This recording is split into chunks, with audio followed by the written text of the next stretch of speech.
এই আয়াতটা, এটা হচ্ছে সূরা তাকবীরের 29 নম্বর আয়াত। একটু পরে শোনান তো ভাই।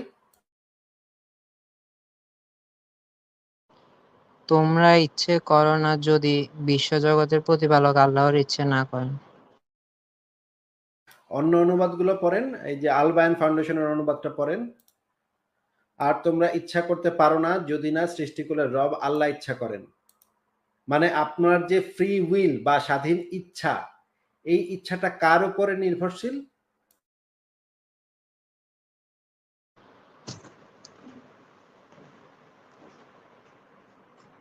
আল্লাহ বান্দা, আপনাকে জিজ্ঞেস করেছি আপনি যে স্বাধীনভাবে একটা কিছু ইচ্ছা করবেন, এই ইচ্ছাটা কার উপর নির্ভরশীল? এটার হাদিসটা আয়াতটা যদি একটু দেখতেন তাফসীর।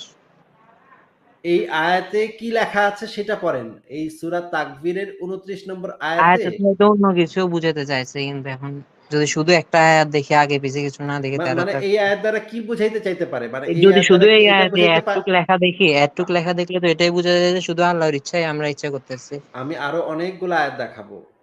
একটু ধৈর্য ধরেন, অন্য আয়াতগুলো আসতেছে। এই আয়াতে কি লেখা আছে সেটা একটু আগে শেষ করে নিই, তারপর অন্য আয়াতেও যাব।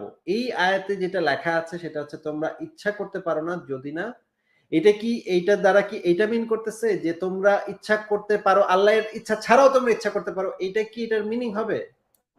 না, তাহলে এটা এটার মিনিংটা কি হবে? এই আয়াতের মিনিং, এই আয়াতের তাফসিরটা কি হবে? এই হয়তো আয়াতের অন্য তাফসিরে কিছু। কি কথা শুনে নেন। এই আয়াতের তাফসিরে কি তাফসির কারকরা এটা লিখবে যে এইখানে যে আয়াতটা লেখা আছে এটার উল্টা কথাটা তাফসিরের ব্যাখ্যার ভিতরে লেখা থাকবে নাকি? না, তাহলে আপনি যে বললেন এই আয়াতের তাফসিরটা বের করতে, আপনি কেন বের করতে বললেন? আপনি কি বলতে চাচ্ছেন যে এই আয়াতের তাফসিরের ভিতরে এই কথাটার উল্টা কথাটা লেখা আছে, এটা আপনি মানে আমাদেরকে বোঝাইতে চাচ্ছেন? না, আমি ওইটাও বলতে চাই নাই। তাহলে এই তবে আমরা তো আয়াতে যেটা আল্লাহ লেখা আছে, এই আয়াতে যেটা লেখা আছে সেটার মিনিংটা আমাদেরকে একটু বুঝায় দেন। যে আল্লাহ ইচ্ছা না করলে আমরাও ইচ্ছা করতে পারবো না। তাইলে আপনি যে বললেন স্বাধীন ইচ্ছা মানুষের নাকি থাকে, কিন্তু এখানে দেখা যাচ্ছে আপনার যে কোনো ইচ্ছা সেটা হচ্ছে নির্ভরশীল। আপনি স্বাধীন না। ইচ্ছার ক্ষেত্রে তো আপনি স্বাধীন না। সেটা যদি আরেকটা জিনিসের উপর নির্ভরশীল হয় তাহলে তো সেটা স্বাধীন হইল না। আমরা তো স্বাধীন ইচ্ছা দিয়ে করতে পারতেছি। আপনি স্বাধীন ইচ্ছা করতে পারতেছেন কি করতে পারতেছেন না পৃথিবীতে, সেটা তো আমি জিজ্ঞেস করি নাই ভাই। আমি জিজ্ঞেস করেছি ইসলাম অনুসারে, কোরআন অনুসারে। হ্যাঁ, কোরআন অনুসারে তো আল্লাহ নিজে বলছে যে আমাদেরকে স্বাধীন ইচ্ছা শক্তি দিয়েছে, খারাপ কাজ কোথায় করলে দেয়া, কোথায় কোথায় লেখা আছে? এইখানে এই আয়াতে আমরা দেখতে পাচ্ছি পরিষ্কার যে তোমরা ইচ্ছা করতে পারো না যদি না সৃষ্টিকুলের রব আল্লাহ ইচ্ছা করেন। আল্লাহ ইচ্ছা না করলে আপনার কোনো স্বাধীন ইচ্ছা নাই তো। তাহলে আল্লাহ এটা ইচ্ছা করলেই আপনি ইচ্ছা না ইচ্ছা করলে করতে আমরা পারেন, পারবো সেই না। ইচ্ছাটা হচ্ছে পরাধীন ইচ্ছা। সেটা কোনো মতে স্বাধীন ইচ্ছা না।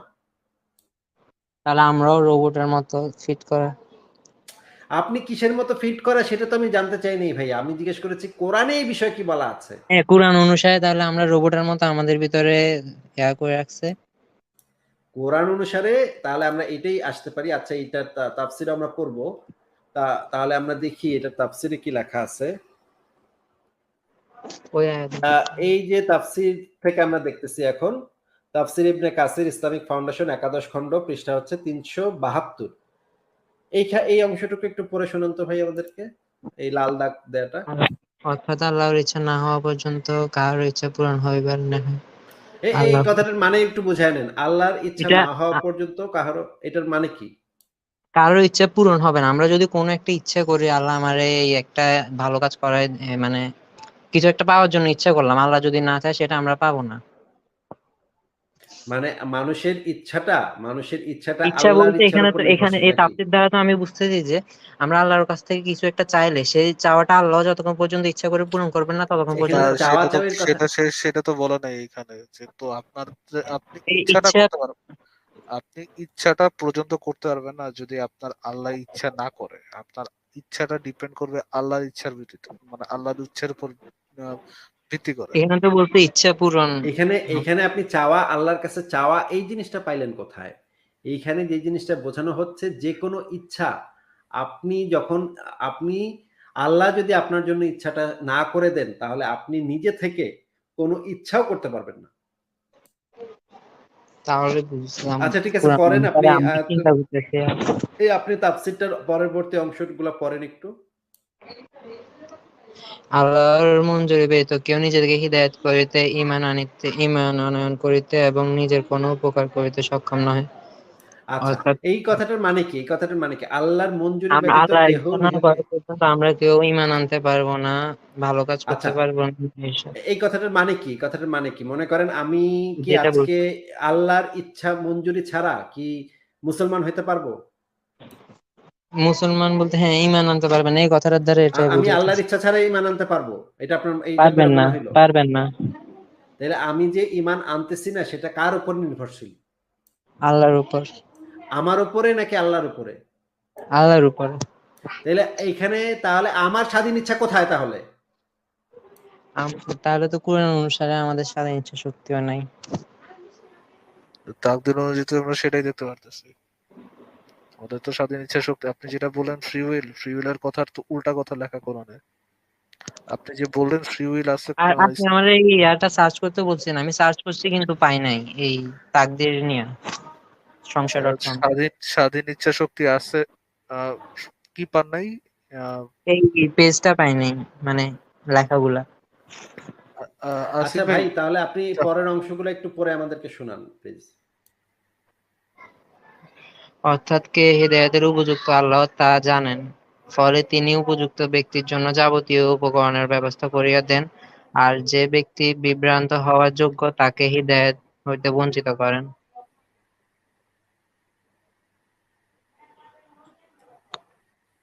হ্যালো। হ্যাঁ, পরের প্যারাটা পড়েন, পরের প্যারাটা পড়েন, শেষ প্যারাটা। আল্লাহ যাহাকে ইচ্ছা হিদায়াত দান করেন আর যাহাকে ইচ্ছা পথহারা করেন। আল্লাহ যাহাকে হিদায়াত দান করেন কেউ তাহাকে বিভ্রান্ত করিতে পারে না, আর আল্লাহ যাহাকে বিভ্রান্ত করেন কে তাহাকে হিদায়াত দিতে পারে না। আর অত্যাচারীদের জন্য তিনি যন্ত্রণাদায়ক শাস্তির ব্যবস্থা করিয়া রাখিয়েছেন। আচ্ছা, তাহলে আমরা বুঝতে পারলাম আল্লাহ যাকে হিদায়াত দেন, আল্লাহ যাকে ইচ্ছা হিদায়াত দেন আর যাকে ইচ্ছা পথহারা করেন। তাহলে আমি যে এই যে ইসলামের পথ থেকে পথহারা হয়ে গেলাম, এটা ভাই কে করছে? আমি করছি না আল্লাহ করছে? এটা আল্লাহই করছে। তাহলে এই কারণে আমাকে কি জাহান্নামে দিবে নাকি জান্নাতে দিবে? জাহান্নাম। তাহলে ভাই মানে আল্লাহ আমাকে পথহারা করলো এবং এই কারণে আল্লাহ আমাকে জাহান্নামে দিবে। এখানে আসিফ ভাইয়ের ইয়েটা কোথায়, ফ্রি উইলটা কোথায়? এটা দেখে তো আমি নিজে আগে কখনো এটা দেখি নাই, তাই মানে কেমন বলবো? এরকম কি আর কোনো ইয়ে আছে, মানে পড়াশোনা তৈরি অবশ্যই করার? আছে। আপনি তাহলে একটু কষ্ট করে এই যে আমার যে আমার লেখাটা সংশয় লিঙ্ক গুলো যদি একটু দিয়ে দিতেন, এখানে প্রাইভেট চ্যাটে পড়ে নিতাম। আপনাকে আমি টাইটেলটা দিয়ে দিচ্ছি। আপনি গুগলে সার্চ করলে আচ্ছা ঠিক আছে, আমি আপনাকে লিংকও দিয়ে দিচ্ছি। ১ সেকেন্ড। আমি আগে টাইটেলটা একটু দেখিয়ে নিই।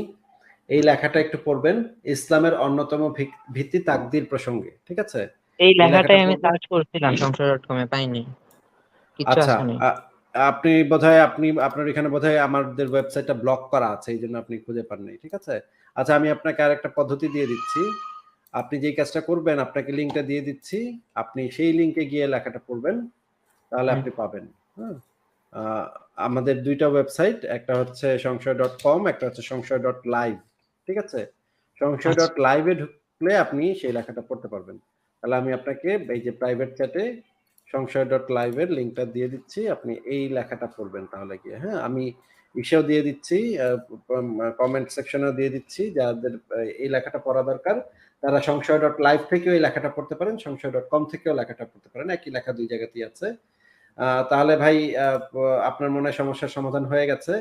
আপনি হ্যাঁ ভাই, যদি আমি বাংলাদেশ এখন সরকার বুঝতে পারলাম ইসলামে যে সব গাঁজাখুরি ভুয়া কথা লেখা। না, এত তাড়াতাড়ি আসলে ডিসিশনে যাওয়ার কোনো দরকার নেই। এত তাড়াতাড়ি ডিসিশনে যাবেন কেন? আরো ভালোভাবে যাচাই বাছাই করেন। যাচাই বাছাই করে দেখেন যে মানে বিষয়টা আজকে আসলে নিয়ে কি। আমাদের হুজুররা যত কথা বলছিল সবই দেখতেছি মিথ্যা, কোরআন হাদিসের অনুযায়ী। আপনি এখনই ডিসিশন নেওয়া দরকার নেই। আপনি একটা কাজ করেন, আপনি ইসলামের পক্ষে যে ওয়েবসাইট গুলো আছে সেটা থেকেও পড়েন।